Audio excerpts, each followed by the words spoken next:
I started the process 18 months ago, deliberately, in order to try and get the repairs to the Lich Gate done before this year's, last year's Remembrance Service. What's happened to the grant? There was a grant application supposed to be put in, and it's just seemed to have gone dead, gone by the wayside, and we don't seem to do anything all the way. So can we have an update on what's happening with the grant?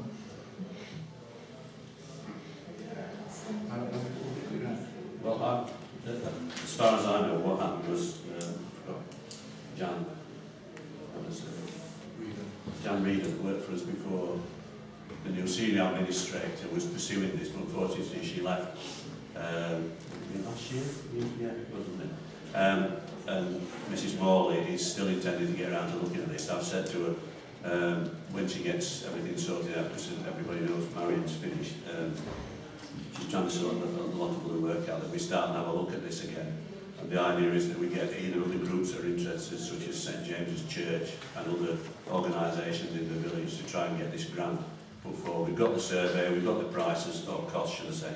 They need updating, but we need to get this application into the War Memorials Trust to get money from them. It's there till 2018, when the World War I celebration, well, not celebration, that's the wrong word, commemorations finish, and money is available until then. So we need to get a meeting with the Darcy's an architect that did the costings of the survey, and get an application to the War Memorial Trust. I really don't think there should be a problem getting some money. It's a question whether we can get the entire amount that we need. So it's something that we've got to try and kick-start again, because it's sat for quite a long time. And so we've had a change of staff, which has not helped. I think Mrs. Reid had quite a lot of information on it that's on the file, and just wants to get underway. So if anybody, as I say, is interested in trying to get that started again, I'd be pleased to hear from them. Can I just say that I started this, and it was before I got took off the committees, because I was going to follow it through, and it was put on the financial committee all the time, so I couldn't speak on it. But to Clive's due, every time it did come up, he's banged on about this month after month. Can I ask, what is the problem with putting a grant in to try and get funding? There has to be a problem with it, because it's taking so long. But how long does it take to fill a form in? It doesn't take 2 years to fill a form in. Granted, there's lots of things that probably take priority over it, but you would expect after 2 years we should have had something on paper by now. Yeah, unfortunately we lost 2 staff, and one of the staff, most of the stuff is retaining a brain. But when staff go, staff take over. If staff go, there's other staff there to take over the projects that they're doing. Some of the staff that went to it didn't record things, and it's kept in the brain. Therefore, it's starting to... So you're telling me something new now. This is because the staffing committee minutes don't come in front of us. It's like secret service. Right, can I ask, through the chair, that we ask the clerk to see if we can start progressing this again? Yeah. I mean, it is quite a big project. We're not guaranteed to get the grant money. We may have to go elsewhere. But ideally, this project needs to be finished by 2018. Because if we can get the repairs to the Lich Gate done properly, we can then probably have some form of ceremony again to commemorate the end of the war. The idea was to be rededicated again by the Bishop of Sheffield or whatever, if we got it done, and it would be a proper celebration for the village at the end of the day. Councillor O'Brien. Have we ever considered asking the public to subscribe to this? Because I think the people would answer. That's how the money was raised in the first place. We had it, me and Clive and I think Clark and Councillor Bridges were there that day. We had some discussion. We could ask the public, we could probably get them involved, and we may well have to do something along the lines if we're putting for the grant. But it's if I remember rightly, the figure was board was for like £28,000. So it's a massive amount of money to raise. I'm not sure, but I think the original public subscription by members of the public, I think they put money in, and you're talking now the 1920s when there's no money there. They put money in as a village, but I think the vast majority of the money came from Miss Wright from Anston Hall. Should I do Came from Granny Wright. Came from Granny Wright. Should I do look at that, please? Go look at that. Well, we just need to kick-start it, really. Start again. Well, Clive's got this gate thing going. Yeah, I mean, I don't mind. Let's say, So we're, speaking to Siobhan and trying to get something. so shall we do that? And then what about this cleaning of this gate? Right. Can I, are we finished that? Yeah. Yeah. Now we'll move on to... Can I make a suggestion? It's 9:25. I've got 2 items that I'm quite happy to defer, and I don't know about Councillor Dalton with the nameplates and Councillor Stonebridge, seeing as Councillor Stonebridge is not here. But I would like to try and get Mr. Pearson's question here, because it ties in with Councillor Dalton's last question about Radford Meadows. If we don't extend the meeting, we won't get that in. Can I just ask a question? Public doesn't question. Can I just ask a question?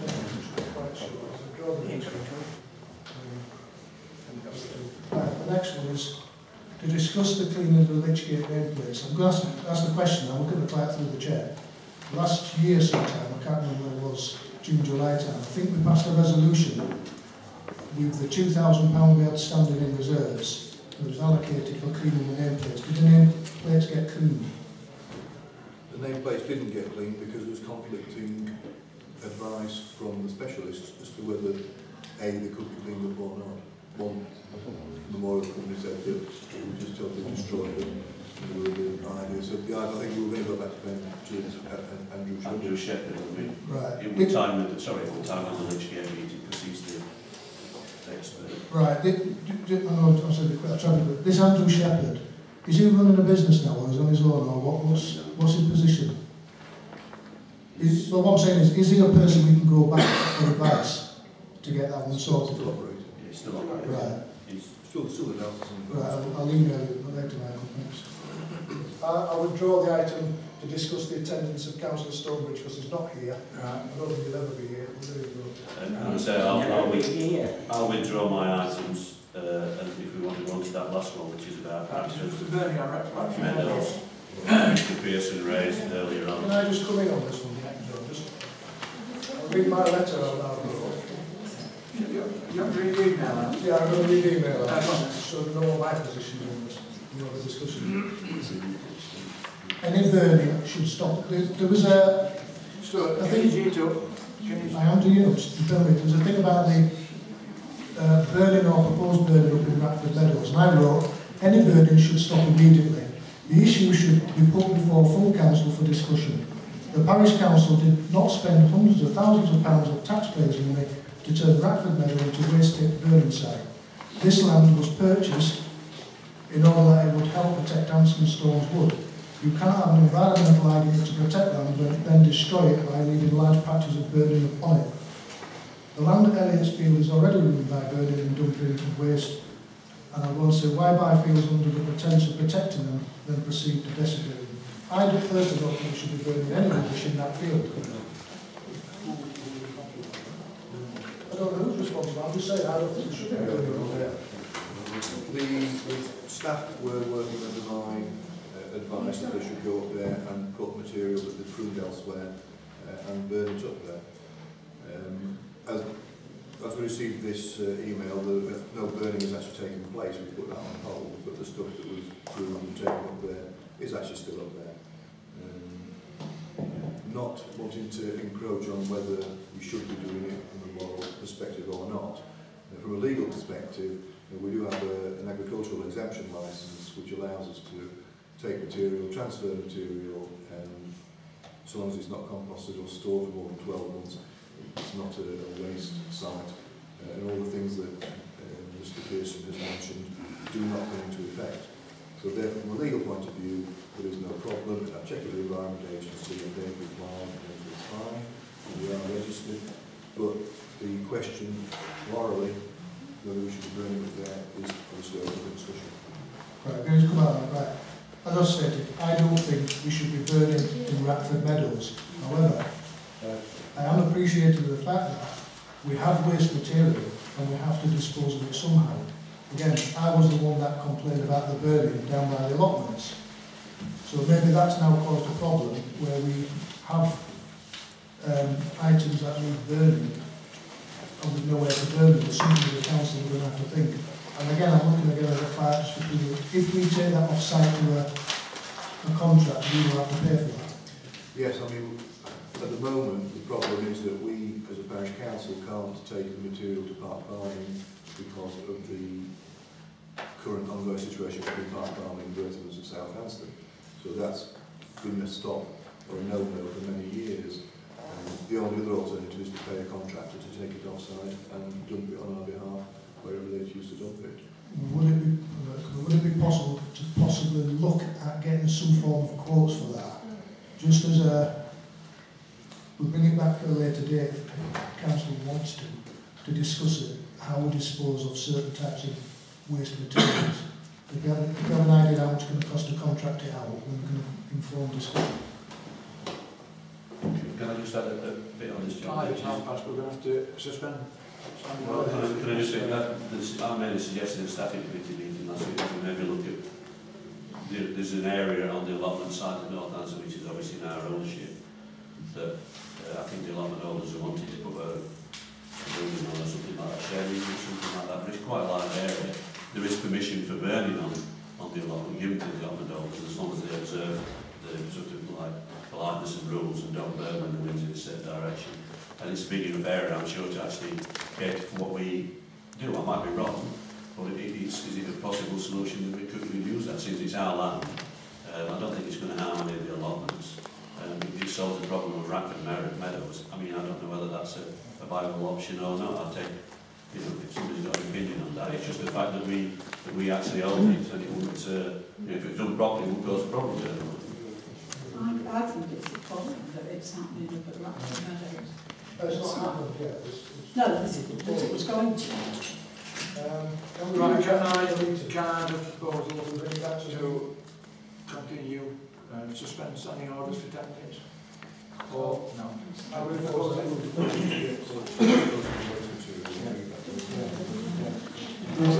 We'll get quotes for the disposal of this material, bring it back to another meeting. Does anybody propose that we...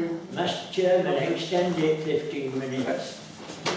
I propose that we extend the meeting for 10 minutes. And a seconder? A seconder? Okay. All those in favour of extending? All those against? Okay. You've got cast and vote. Said the meeting's finished. Yeah, the meeting's finished. No. How can we expect to get feedback from the public and get on the council business? Everybody's going to disappear.